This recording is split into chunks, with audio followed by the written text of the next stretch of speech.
12 जून दोपहर को अहमदाबाद में AI-171 प्लेन क्रैश हुआ था। आज एक महीना हो चुका है। एक महीने बाद AAIB की प्रारंभिक रिपोर्ट जो आई है, प्रीलिमिनरी रिपोर्ट में सीधे तौर पर कहा गया है कि एक एक कर उस प्लेन के दोनों इंजन बंद हो गए थे और फ्यूल सप्लाई भी एक सेकंड के भीतर दोनों कट ऑफ मोड पे आ गए थे, जिसके चलते ये प्लेन क्रैश हुआ। हालांकि दोनों पायलट के बीच का जो कन्वर्सेशन है वो भी उस प्रीलिमिनरी रिपोर्ट में बताया गया है।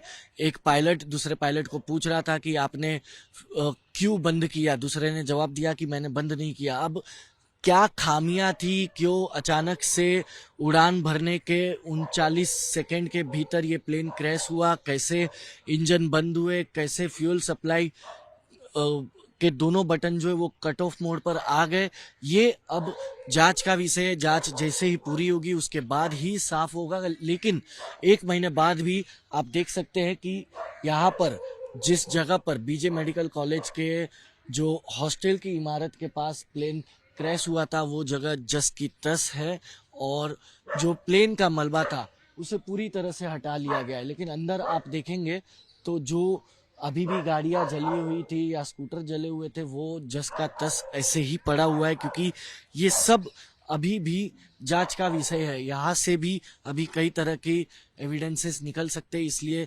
24 घंटे पुलिस की निगरानी में इस इलाके को जस का तस रखा गया है। हालांकि प्लेन का जो मलबा था उसे सुरक्षित ठिकाने पर ले जाया गया है, लेकिन ये तस्वीरें वही तस्वीरें हैं जब आज से ठीक एक महीने पहले दोपहर 1:39 को जब वो प्लेन क्रैश हुआ था, उस वक्त भी इससे कुछ ज्यादा ही भयावह तस्वीरें थी। अब देखिए इमारतें भी अभी पूरी तरह से, पीछे की तरफ की जो इमारत है वो भी पूरी तरह से खाली करवा दी गई थी 2 से 3 दिनों के भीतर, लेकिन ये सब जस का तस ही पड़ा हुआ है।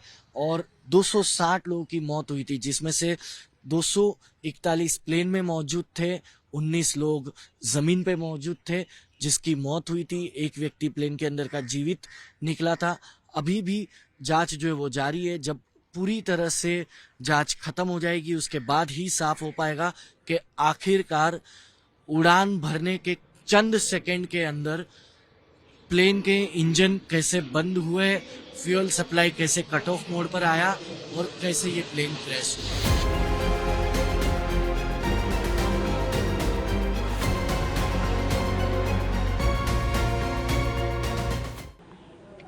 12 जून को अहमदाबाद में जो हादसा हुआ था उसके तुरंत बाद एक ही दिन के अंदर AIB की टीम ने, सभी एजेंसीज ने मिलकर वहाँ जो काम किया, तो एक ही दिन के अंदर हमें वहाँ पे ब्लैक बॉक्स मिला।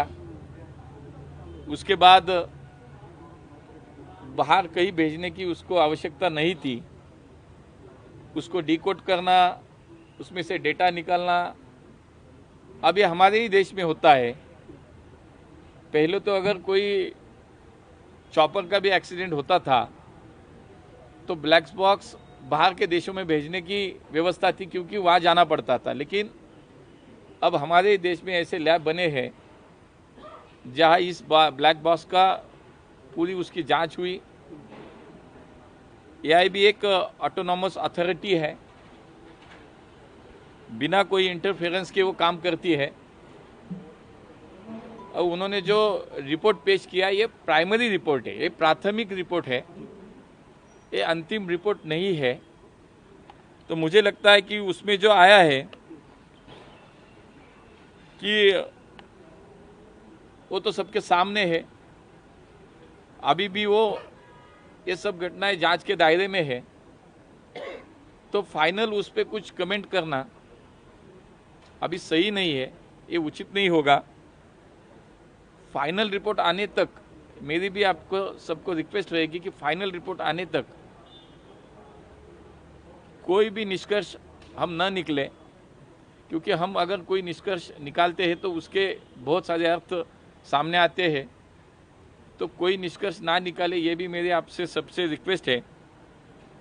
ये एडवांस लैब टेक्नोलॉजी के माध्यम से ब्लैक बॉक्स की जांच चल रही है, और प्राइमरी रिपोर्ट के आधार पर अभी कुछ कहना मुझे लगता है उचित नहीं होगा। है ना, जिस तरह फ्यूल कट ऑफ हो गया है कहा गया, तो मंत्रालय का क्या इस पर नहीं, मैंने कहा मंत्रालय सीधा इसमें कोई दखल अंदाजी नहीं करती। एआईबी एक ऑटोनॉमस अथॉरिटी है, उनके हिसाब से वो काम करते हैं।